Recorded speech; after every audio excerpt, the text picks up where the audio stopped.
You are listening to KLRN Radio, where liberty and reason still reign. Most writers and radio show hosts know that to connect with your fans, you need to do more than just write books or record the latest podcasts. There are many different elements that go into forming an online platform, but there are also many hidden traps. To make matters worse, solid advice on how to survive the muddy waters is scarce. In the book Hidden Traps, I talk about some of the important issues of working with an online platform, highlighting traps that could put your physical or internet security at risk or be harmful to your reputation. Are your social media posts just links with a few disjointed words, making you look like someone who can't complete a sentence? Did your new website cost you more than you anticipated? Are you leaking your personal contact details across the web without even knowing it? Then you need Hidden Traps. Hidden Traps is now available in paperback and ebook from a variety of retailers, including Amazon, Barnes & Noble, and Kobo. Visit blackwolfpublications.com for more details.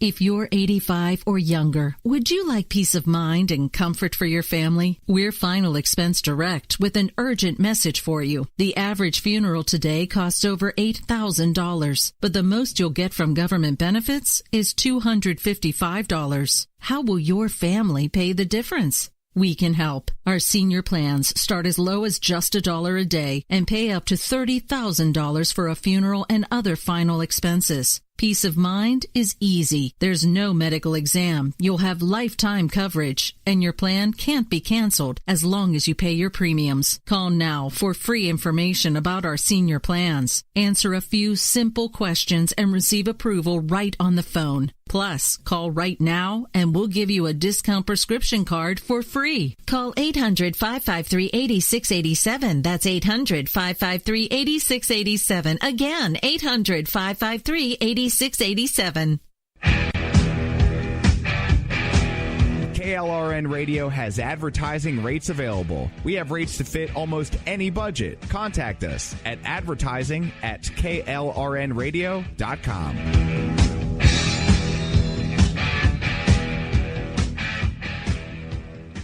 Everyone loves liberty. Our rights come from God, not the government. So why are you letting other people tell you what's best for your health care? Exercise your freedom with Liberty Health Share. Liberty Health Share is a community of people who voluntarily share one another's medical costs. Liberty Health Share is founded on the idea that most people truly want to help one another. Healthcare sharing allows members to do just that as a true community that supports one another in times of need. Liberty believes people should make decisions for themselves and their families. Members are able to take back the freedom to make their own decisions about their health care. Freedom from guilt or doubt about how your money is used. You have the freedom to direct your health care, not to be dictated to by bureaucrats. Stop letting others tell you what to do and join a community of like-minded people. Exercise your freedom. Join Liberty Health Share and take back the control of your health care while helping those around you. Call Liberty at 855-58-LIBERTY. Again, that's 855-58-LIBERTY for more information, or you can check them out at libertyhealthshare.org. Again, that's libertyhealthshare.org. My son was in the Army back during Desert Storm, but even then he wanted an MBA. He looked at a dozen schools, but only one offered the online education and flexibility he needed while he was in a tent in Iraq. Grantham University. Turns out that Grantham's been delivering affordable, relevant college and advanced degrees for over 65 years. Heck, if they can deliver a quality education to a soldier in a tent overseas, think about the flexibility Grantham can offer you so you can earn your degree too. It doesn't matter how complicated or full your life is, if getting a degree is on your bucket list, you'll want to do what my son did. You'll want to call Grantham. Find out how easy it is to get started on your education so you can check that college degree off your bucket list. Call Grantham right now, 800-910-1370. That's 800-910-1370. Flexible, affordable, relevant. Call 800-910-1370. At St. Jude, a family never sees a bill at all. It's like the world has been lifted off of your shoulders. St. Jude Children's Research Hospital. Finding cures. Saving children. Learn more at stjude.org. Sometimes writers feel lost, unsure why a passage may not be working. It takes another set of eyes to help us nurture our writing into full maturity. At Black Wolf Editorial Services, we strive to enable writers to develop and grow, offering manuscript critiques and line edits through a mentoring editorial style. We also offer assistance on generating a writer's bio for your websites. Black Wolf Editorial Services, nurturing your writing into maturity. For a full list of services, visit blackwolfeditorial.com. You're listening to the Spark Radio Network, internet radio like you've never heard before.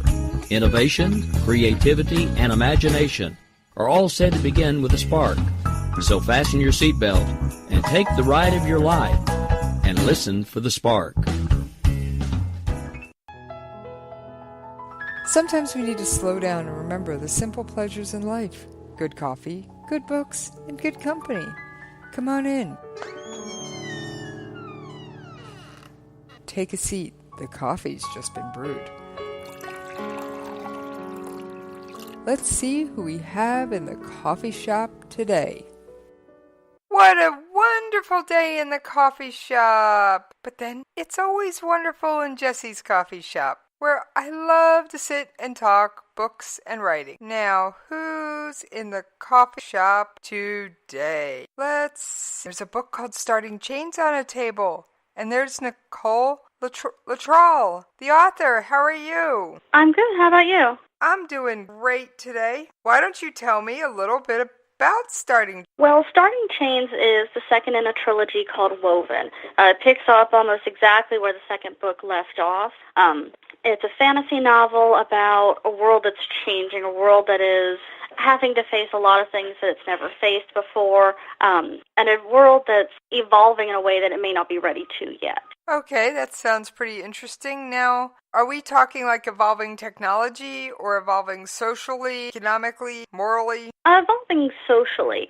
The main character in this book is Victor. He's the husband of Lenore, who is the first woman to ever be named as heir to her kingdom. She's getting ready to inherit. She's learning about the kingdom that she's about to take over. The other main character is Sultiana, her sister-in-law, who is also doing the same thing. Wow, that sounds like they're busy. Absolutely. Yeah, Sultiana at least just got home with her new husband, Lenore's brother, and they're discovering that their people are not quite ready to have a reigning queen, and they're getting a lot of backlash from that. Okay, why, they're used to a reigning king? They are, yes, and almost every country in the known world is at this time. Wow, so there are no female monarchs in there. That sounds fascinating, because I was just actually watching a little documentary about the Queen of England and how young she was at her coronation. That whole story is actually fascinating. That's the end of the Tudor Wars. Really, I don't watch the Tudor Wars, but I tend to be more of a nonfiction person. Once in a while, I'll jump around in fiction, but I'm a news junkie at heart, so I tend to do a lot of documentaries and a lot of crazy things that people go, why would you watch that? Actually, the Tudor Wars, most of what I know about that is from a series by Philippa Gregory. That's historical fiction. It's absolutely fantastic. Oh, sounds very interesting. So, what made you start writing? What made you sit down behind the keyboard and create Starting Change, which is the second book in the series Woven, and it picks up where the first book left off, right? Mm-hmm, yeah. Great. Want to make sure I was on the right path. Well, when I was a kid, I read a lot, obviously. A lot of people do. And I would read Anne McAfee, who wrote The Dragon Riders of Pern. I would read Tamara Pierce, who wrote the Circle of Magic series and the Tortoise series. And I loved it. I was so captivated by those worlds that I almost instinctively started making up the stories myself. And as I read more and read different things, I started writing. Okay. Now, did you find that, were you writing short stories? Were you trying to write longer works, something your parents, friends, teachers encouraged? At the beginning, I wrote what I thought were novels that were just ridiculously short. They were small, but I thought they were novels because I was 12. So, but when I first started when I started to publish and submit, I wrote short stories, I wrote poetry, and for the most part, my family has always been very supportive of it. That's great. So how old were you at this point? I was 12 or 13 when I started submitting short stories. I can't even imagine doing something like that at 12 or 13. I think at 12 or 13 I was running around on a bicycle acting goofy and having fun, and I never liked to stay inside when I was that old. Well, in the winter, I live in western Pennsylvania, so there's not a lot to do in the winter, so... I've heard that part of the country, are you in the Pocono Mountains? We are in Butler, actually. It's about 45 minutes out of Pittsburgh. Okay. I have a good idea where you are. I actually have done a tourist trip Harrisburg and gone west through Pennsylvania through to Ohio. So yeah, I'm a road trip person. Well, it's absolutely beautiful country. But again, in the winter, there's not a lot to do. So do you get most of your writing done in the winter? For the most part, yeah, especially with my kids being in school during the winter. Now, speaking of winter writing, there's something so many of my author friends have tried to get me to do. I've never succeeded. NaNoWriMo, National Novel Writing Month. It's the month of November, 50,000 words, 30 days. I can't suggest it enough. I've tried. I get like 3,000 words in and give up. Actually, the first book in the series was written during Nano. It is absolutely fantastic. Every single year on my blog, I do a lot of support things for that, different inspirational things. I cheer everybody on, because these days I'm not necessarily writing a rough draft in November. I'm usually editing. But I think it's fantastic. I think anybody who wants to write a book, that's a place to start. Well, I do have a NaNoWriMo chat room on my website. And I teasingly call the people that visited my wordsmiths, and I love seeing them around. It gives me somebody to hang out with during the month of November. The chat room's there all year round, but it gets the most traffic during Nano. Oh, that is awesome. I'll definitely have to check that out. We've got writers from Australia, the U.S., and New Zealand frequenting it, at least last year. That was its first year. Oh, wow. It's something fun to have around. I like seeing people hanging around the website. It gives my wordsmiths, it gives me a chance to possibly get the scoop on an author who's got another book coming out, even though they're working on something else during Nano. And two, it gives me a chance to find out more about this crazy craft called writing.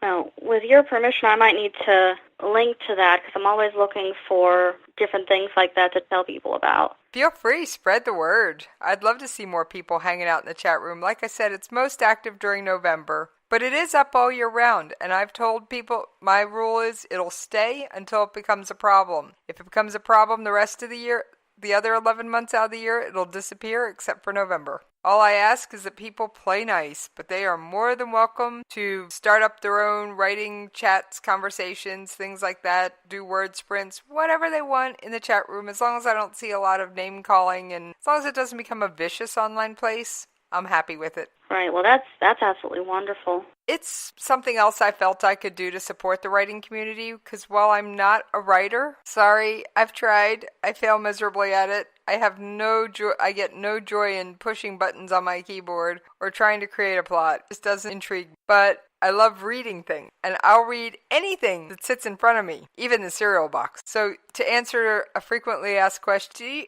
you ask for a copy of the book as a favor in your information you send out for the show. Do you actually read them? Yes, usually after the interview. That way no opinions about the book come through during the interview. Hey, that's a good idea. But most times if I do an interview, they've read the book and they're going from there, so. No, I prefer to do it literally cold without having read your book, because then if, say, it just wasn't my cup of tea, I don't want that to come across in my voice. I want to sound just as enthusiastic about your book as I did the past 5 books. And if I haven't read any of them before the interview, then great, it gives me something to look forward to. By this point, I know your characters, I know how you write, I know a whole lot more about you, and it actually makes me want to dive into your book even more. Nice. Well, I hope that when you read Starting Change, you enjoy it. Oh, I'll be grabbing it as soon as we're done here, sitting here in the coffee shop. I'll be grabbing it off the table and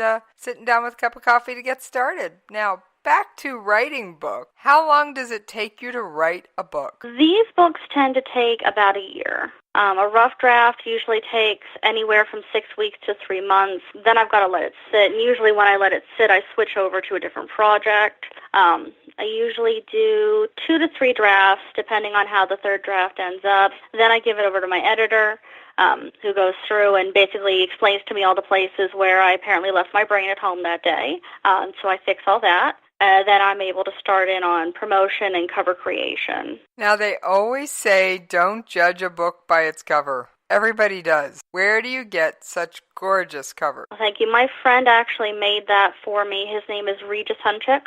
He's a local artist here in Butler, and I think he did a fantastic job on that cover. It does draw me in and make me want to find out more about it. So what's your main character in Starting Change? Well, the book is actually from 2 points of view. The first is Victor, who's just married the woman that he loves. They're about to have 2 babies, and the book actually starts with the birth of their children. And all he wants to do is try to protect them, which he's finding incredibly difficult. And so he takes them away from Septa, which was where book 1 was set. That's the country that Lenore is going to be queen of, to his home in Montelair. And the 2 countries have actually been warring for years and years. They've only now come to peace. And so he takes them up there partly to get them out of the city for a while, but also to meet his family and try to broker peace between the 2 countries. The problem is while they're there, civil war erupts. The other side of the story is Sultiana, who is getting ready to inherit from her father. She's just gone home with her husband, Devon, who again was a main character from the first book. They're dealing with the fact that their people don't want her to be queen. They don't want Devon to be there at all because he is from Septa. And while their people are trying to grow accustomed to them and a woman taking on this role, an ancient enemy named Kussier begins a war with them by slaughtering an entire village along the border. Ouch! That doesn't sound like a fun way to try and get to know your neighbors. And it's an ancient, decades-long feud. So how do you research your fantasy world? Do you draw out a map? How do you research your world? Well, each of the countries are based on historical versions of countries in the real world. Septa is largely based on Italy. Montelair is largely based on Russia. And Calistar and Kussier are largely based on the Middle East. So I do a lot of research on the food there, the culture there, the clothing there, the different groups of people that live there, everything like that. Okay. I always love it when writers put real research into their book. Well, it's always easier than making it up. And I think it makes the books more interesting and more enjoyable because it gives me something to look forward to and try.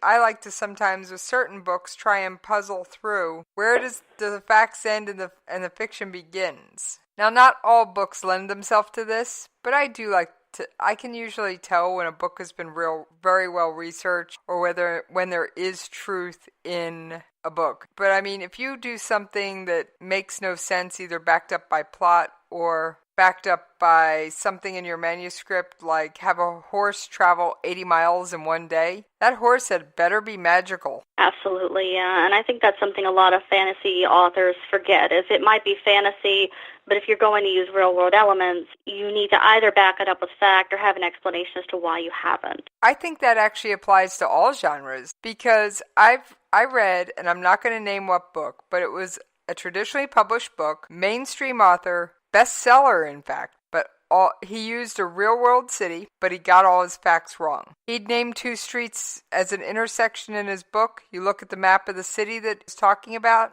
those 2 streets were parallel, they never intersect. And it's things like that will make me put down your book and go, I never want to read you again. Right. Well, and if you're going to use real-world things, you have to get them right. And like you said, even if you're doing fantasy, you still have, if there's any part of real world in there, you keep it at least backed up by some I think every reader can suspend disbelief, but only to a point. There's a point at which we're going to go, no, you've pushed this envelope too far. I can no longer suspend disbelief. I just have to walk away from this. And as much as I love books, there are times I've had to walk away from what may have been a good story, but I just couldn't maintain that suspension of disbelief any longer because the writer had pushed that envelope to a point where I wasn't buying it. And you can only ask a reader's imagination to go with you so far without giving them something to work with. Exactly. I mean, a non-magical horse doing an all-out gallop for 80 miles in one day is not what I would classify as realistic. And yes, for those of you listening, yes, I have ridden horses. I know a little bit about them. I never claim to be an expert. But you can only push certain things to a certain point, and after that, you better give me a why or a how. And I think that's something, like you said, a lot of authors miss. Now, are you a plotter or a pantser? Do you have this big, huge 30, 40-page outline with every little detail sketched out before you start? Are you the pantser? You got no idea what the name of, you might know the character's name, but you got no idea where this novel is going? Or do you at least have what I call the hybrid? You've got 3 or 4 good plot points. A has to happen, B has to happen, and C has to happen. But how you're getting from A to B and B to C, you got no clue. Well, actually, this is something that I've talked about pretty frequently. The Woven Trilogy, the first 3 books, are all one story. They're all knit together, and so there was an outline for the entire 3 books, and then an outline for each of the books alone. And it had to be airtight. I had to know what was happening in the last chapter of book 3 before I started the first chapter of book 1, or none of it was going to make sense. I needed to know where I was going. So this trilogy was very much plotted out step by step. Once I'm done with these 3 books, though, I'm going to branch the world out. And the next 2 books, I decided to go a different way. It's different characters, different part of the world, so I wanted to write it a little bit differently.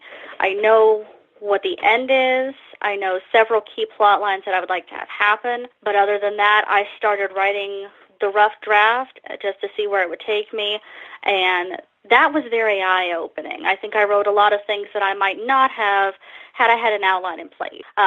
So for this series, definitely was a strict outline, but I feel like I'm branching out now to more of a hybrid. I could never imagine just being a full pantser. I know Stephen King always says he is absolutely a pantser, and I love his work until I get to the ending, almost every time, with one exception being The Green Mile. And I feel like this is a complaint a lot of authors have had, or a lot of readers have had about him, and I can see exactly why, because he starts writing and has no idea where it's going to end, which doesn't mean I don't love his work, but still. I love The Green Mile myself. In fact, it is on my bookshelf or on my Kindle. So it is. Like I said, I'm just so overwhelmed by the thought of even writing a novel. I let you guys handle that. I'll just talk about the books. He is exceptional. I don't know if you've ever gotten a chance to read his writing manual on writing, but it's fantastic. I read it in high school for the first time, and I think I've read it 7 times since then. Nope, but I might have to thumb through it. Like I said, if it lands in front of me, I'll probably read it, because I'll read anything that sits there for more than a minute or two. Even the cereal box. They put words on it. They must want me to read it. Now, have your characters ever, you're writing and you're trying to get your characters to do something, and do the characters ever go, no, I'm not going to do that, or that isn't what I would do? Do you ever run into those problems, especially staying so close to an outline? I feel like that's a lot of what I end up editing out in the second draft. That a character has done something out of character, or a character needed to do something out of character to move the plot along, but as I read it through, I realize that this is not appropriate for his character. This doesn't make any sense. It throws someone out of the story. So yeah, I've actually seen it go both ways. Okay, well, speaking of editing, they say editing is slaying your darling. What's the one character, scene, subplot that you had to take out of Starting Chain? Absolutely hurt to take out. There was, in the first book, you meet a single mother named Emily, and in the second book, I had originally wanted to do a story arc where Emily wants to give her son her family name, and the patriarch of her family doesn't allow her to do that. And in the end, Lenore steps in and gives her own name to give on to her son, and it just didn't fit with the rest of the book. It just didn't flow, and so I had to cut it. And it hurt because it was a great little story. I loved the moral behind it, but it was just jarring and taking away from the rest of the story. But if anyone who reads it know that happened in the background, I just didn't get to talk about it, and that's how I make peace with that.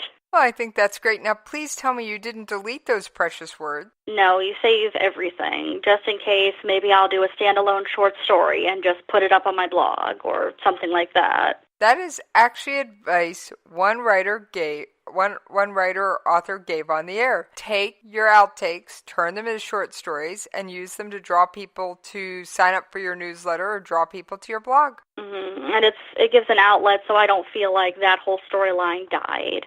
Even if I don't do it, if I tell myself I'm going to do it, I can cut it easier. Have you ever just had a really hard time cutting something even though you knew it had to go and brought you to tears? A couple lines, but nothing major, nothing story impacting really. Okay. What is one thing about one of your main characters that you know because you created them, but that has never come up in your book? Probably never will. Favorite color, favorite flower, favorite food? That is a hard one. I would say, no, that one actually came up. Sultiana in the second book. Then her culture, every noble man or woman has to wear white. They wear white constantly. They're not permitted to wear any other color. And she would very much like to be able to just wear whatever she wants to wear. And she's not able to, and that upsets her a little bit. Okay. That's a cool little piece of behind-the-scenes information. And I always think that all fans of a book, a movie, an actor, an author love to kind of peel back that curtain and get a little peek at what's going on behind it. So I always think those things make enjoying something a little bit more interesting. Now, you've mentioned that you have a family and all these things. How does that impact on your time for writing? It didn't very much. When my daughters were little, I didn't write as much. In fact, I went a good 5 or 6 years without writing because they were little, and that took up the vast majority of my time. It's really only been in the last 3 years that they've gotten older. They've been going to school. They want to go do their own thing and play with their friends, that I've had time to get back into writing. And so I try to write in the morning before they get up and before I go to work, or if they're watching TV and I can just sit in the living room with them and write, and so I'm there if they want to talk to me or engage with me, but I'm also writing. That's great. And so you're not one of those writers in complete and perfect silence to practice your craft? I never would have survived. Hey, it takes all kinds. I've bumped into writers that, no, it has to be quiet or I just can't do it. I've bumped into writers, I could write in a nightclub. So I always ask what seems like a bunch of mundane questions. You never know what you're going to find out. Mm-hmm. Now, what is something that you put in your books, you can't take it out, but not that you want to take it out, but it's just like, my life might be easier without that plot line? Well, as far as I see, nothing is set in stone until the book is published.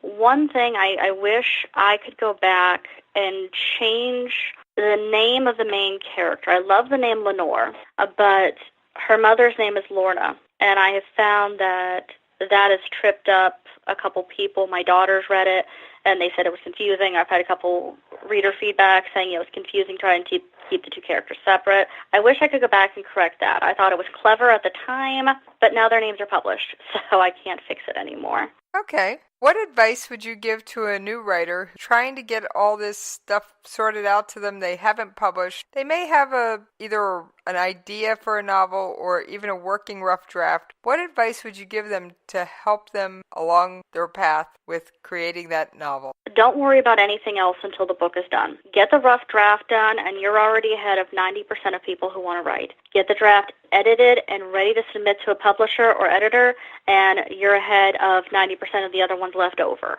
And no matter what you think of that draft, that first rough draft, it's never as bad as you think it is, and it's always better than a blank page. I have heard it said many times, you can't edit a blank page. Absolutely. And now, what about the dreaded writer's block? I've never really run into it. Fascinating. Is that because you have the outline to fall back on, or? I think it's because I don't have a lot of time to write. So I don't have time to think, what if I can't think of this? I sit down with a very workmanlike ethic of, I need to write 10 pages today. They don't have to be good. They don't have to be coherent. They don't have to end up in the original book. They might not even be a part of this book. Maybe I'll just free write. But I have to get 10 pages in, and I only have 30 minutes to do it. 10 pages, 30 minutes? Longhand, double space in a notebook, not typed. I can't even read my own writing on my note cards I use for my show. I couldn't imagine trying to read a whole notebook full of my own writing. I've tried typing out manuscripts. It just doesn't feel the same. I find I get stuck more. I forget where I am. I have to look back. It just doesn't flow as well. And so I have to write in rather specifically college-ruled composition notebooks with the marble covers. Wow. Now, at some point, you have to take that and type it. So is that after you complete your first draft? Yeah, that's where a lot of the second draft comes from, is I'll go through and make notes and edits on that mess of first draft and then start typing it. And even in the act of typing it, I might type up a page and it ends up looking completely different because in the act of typing it out, I realize, well, no, I really want to do this, or I really want to say this instead. Okay, that's interesting. Now, have you ever written something and you couldn't read it later? I've never done that, though other people can't decipher my handwriting. I have had our dog get hold of one of my composition notebooks and rip out 2 of the back pages. I've spilled coffee on it. I've dropped them into puddles. And later I just had to tell myself, well, it probably wasn't very good writing anyway. So I have this jump in the scene now, so I have to write to cover that jump. Wow. The perils and tribulations of writing that first draft sounds fascinating. But just like with all things, there is a price to pay, and it is time to pay those radio station bills. So we are going to take that ever lovely commercial break, and I'm going to pour Nicole a cup of coffee, and we will see you on the other side. Most writers and radio show hosts know that to connect with your fans, you need to do more than just write books or record the latest podcasts. There are many different elements that go into forming an online platform, but there are also many hidden traps. To make matters worse, solid advice on how to survive the muddy waters is scarce. In the book Hidden Traps, I talk about some of the important issues of working with an online platform, highlighting traps that could put your physical or internet security at risk or be harmful to your reputation. Are your social media posts just links with a few disjointed words, making you look like someone who can't complete a sentence? Did your new website cost you more than you anticipated? Are you leaking your personal contact details across the web without even knowing it? Then you need Hidden Traps. Hidden Traps is now available in paperback and ebook from a variety of retailers, including Amazon, Barnes & Noble, and Kobo. Visit blackwolfpublications.com for more details. If you're 85 or younger, would you like peace of mind and comfort for your family? We're Final Expense Direct with an urgent message for you. The average funeral today costs over $8,000, but the most you'll get from government benefits is $255. How will your family pay the difference? We can help. Our senior plans start as low as just $1 a day and pay up to $30,000 for a funeral and other final expenses. Peace of mind is easy. There's no medical exam. You'll have lifetime coverage, and your plan can't be canceled as long as you pay your premiums. Call now for free information about our senior plans. Answer a few simple questions and receive approval right on the phone. Plus, call right now and we'll give you a discount prescription card for free. Call 800-553-8687. That's 800-553-8687. Again, 800-553-8687. KLRN Radio has advertising rates available. We have rates to fit almost any budget. Contact us at advertising@klrnradio.com.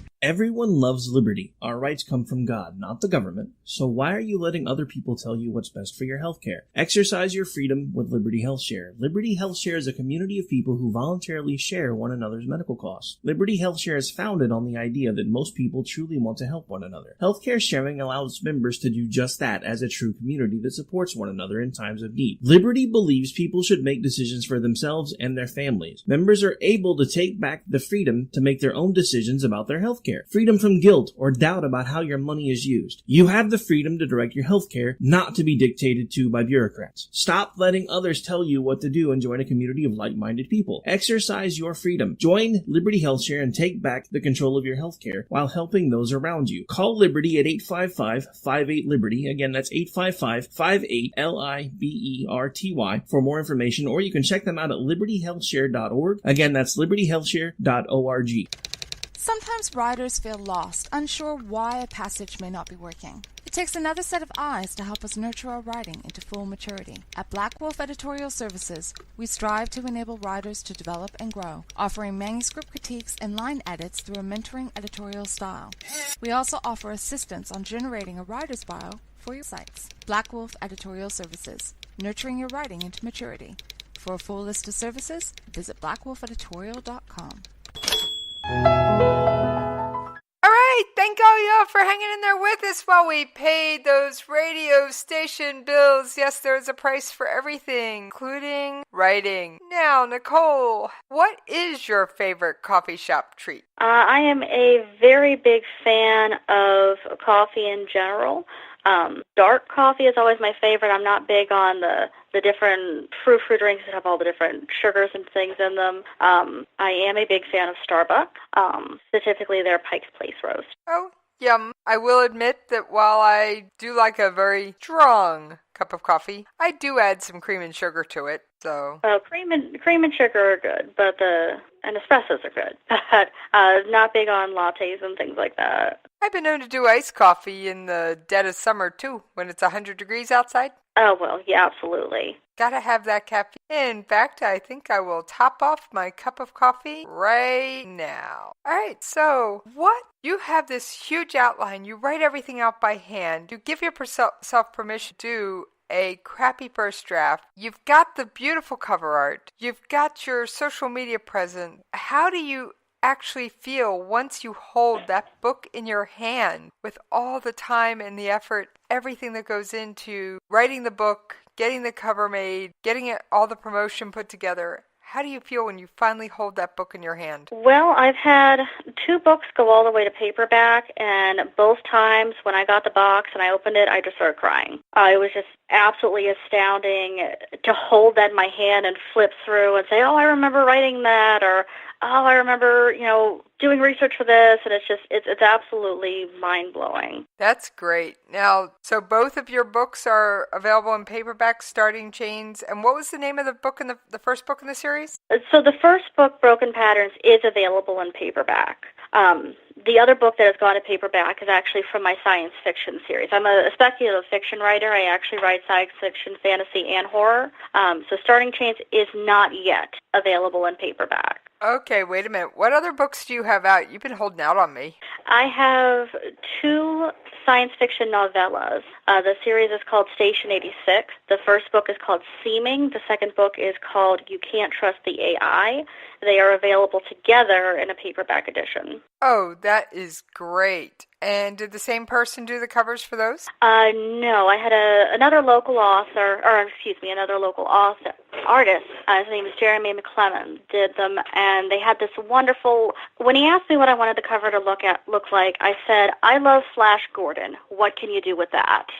And he hit it spot on. Wow, that's great. I mean, I've known some authors, they'll get inspirational art or various other little bits of things to have around, but I feel that an author has to, A, love their cover, and B, be exceptionally proud of it. Mm-hmm. Well, and I like the cover for Starting Chains a lot. I think it turned out really well, but I love the artwork for Station 86. It has that very old school science fiction kind of look to it. So do you have any problems switching between science fiction and the fantasy world for Starting Chains? Sometimes I find that when it comes to dialogue, sometimes I have to stop and remember, wait, this character should talk more like we're talking, or this character would not know that slang.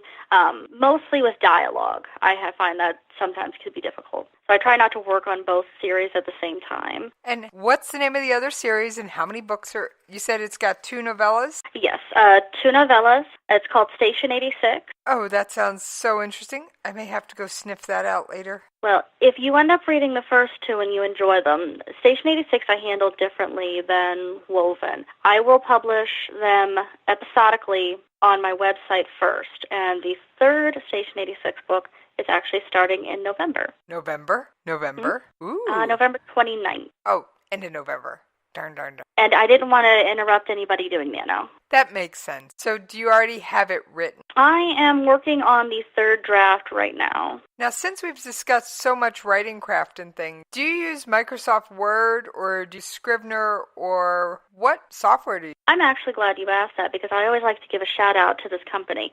I use a piece of software called OpenOffice. It is completely free. Every single update is free. The whole thing is fantastic. It's comparable to Word. You can modify things and transition them into Word if you need to. And every single one of my books has been written on OpenOffice. Hey, I found with writers, you're kind of your own breed and everybody has their own little thing. Some people like Word, some people like OpenOffice, some people swear by Scrivener, other people swear by good old-fashioned handwriting, and one of my authors actually told me they turned in a handwritten manuscript to an editor. See, that surprises me. Everything I've heard from editors would say they would have not looked at that, so... It was off-air, and it was a well-established author. Oh, okay. They can get away with murder. Yeah, that's a whole different situation.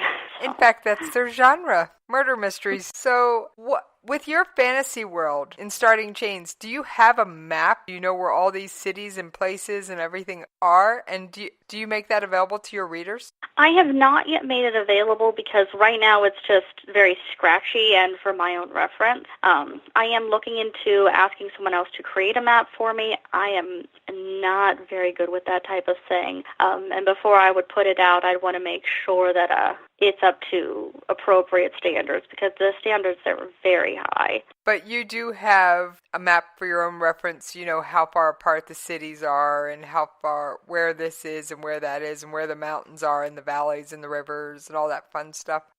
Yeah. Do you reference that a lot during your writing? Not in the writing itself, more to make sure that I'm staying on task and remaining realistic. So if someone is going from Calistar to Septa, how many days is that going to take? When are they going to show up if they're traveling and someone from Montelair is coming at the same time? Who's going to get there first?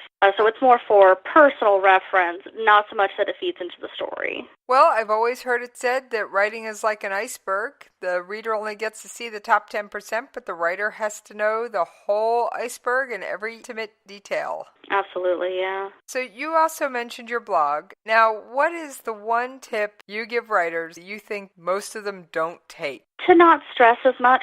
I feel like a lot of writers are so focused on the end goal and getting readers and getting people to subscribe to them on Twitter and things like that, and so much of that just doesn't matter. And trying to say that to someone whose book isn't out or who's struggling to gain a presence, I'm still struggling to gain a presence online, they'll hear that and say, yeah, right. But is that online presence important in today's publishing industry? An online presence is incredibly important. You can't make this happen without that.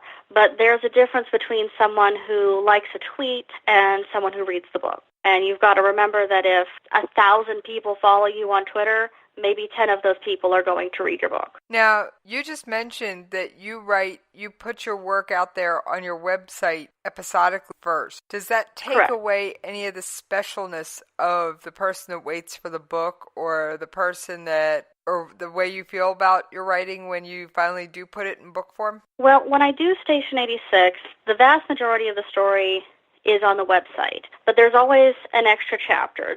I don't give away the ending until the book, that would be mean. But for instance, in the first book, Seeming, you had the whole storyline, everything happened, and then there was a chapter about what was happening to a related character that gave more information, more understanding, and insight into the story arc of the whole series. So there's always at least that one extra chapter in there that people that read it on the website did not get. Okay, so you do save something for your book-only fans. Yeah. But you still keep it so that your website fans who just read your work online can still follow the story.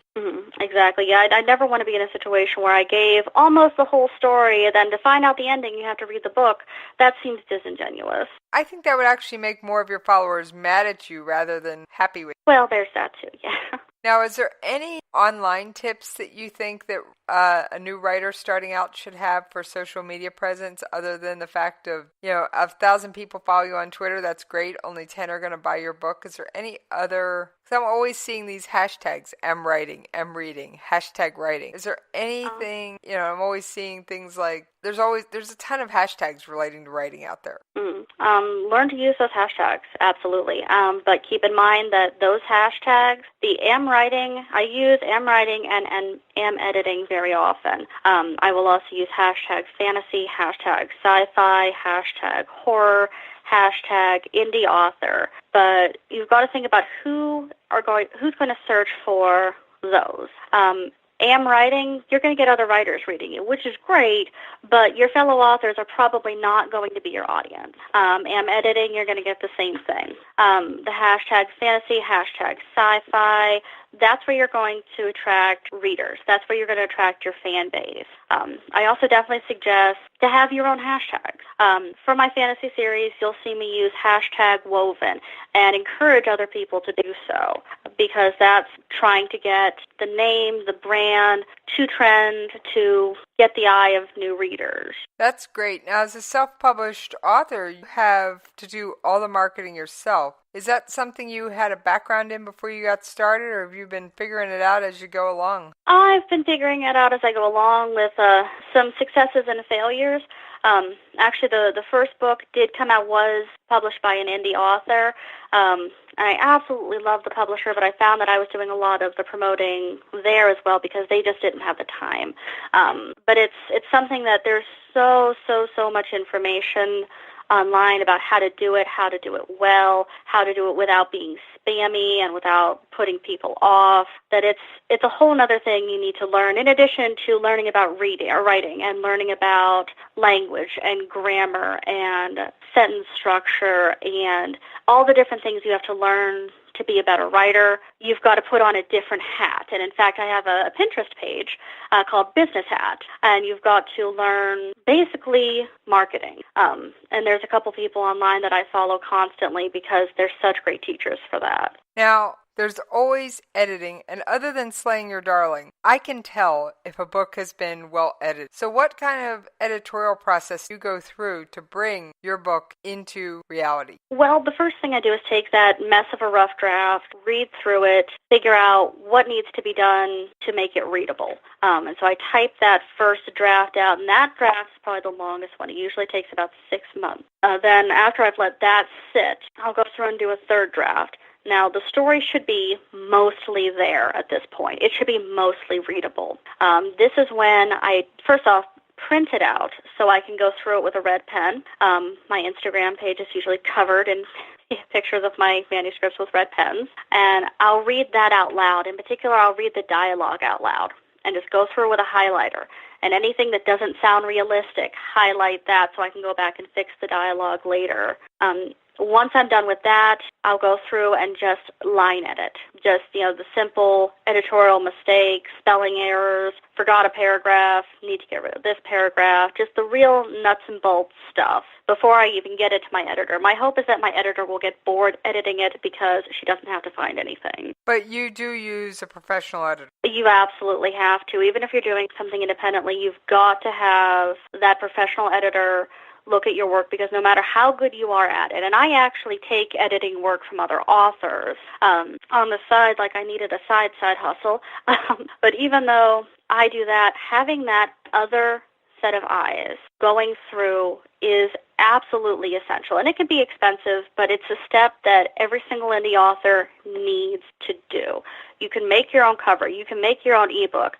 You've got to have a professional editor. Well, I think that sounds like great advice, and as I do with every author who visits the coffee shop, I always give them a chance to give out their social media information. Why don't you take advantage of that at this point in time? Okay, I am, my blog where you can find me all the time is paperbeatsworld.com. I am on Facebook. That is also Paper Beats World. On Twitter, I am Nicole C. Luttrell, and it's the same on Instagram. All right, and for anybody trying to track me down, I'm on Twitter at Jessie's POV, and you can always email me at the station. That's JESSIE at klrnradio.com. Yes, Jessie at klrnradio.com. And jessiescoffeeshop.com always has all of my episodes, and you can even read about the book blurbs and the author bio and all that information right there on the website. And like I mentioned before, NaNoWriMo,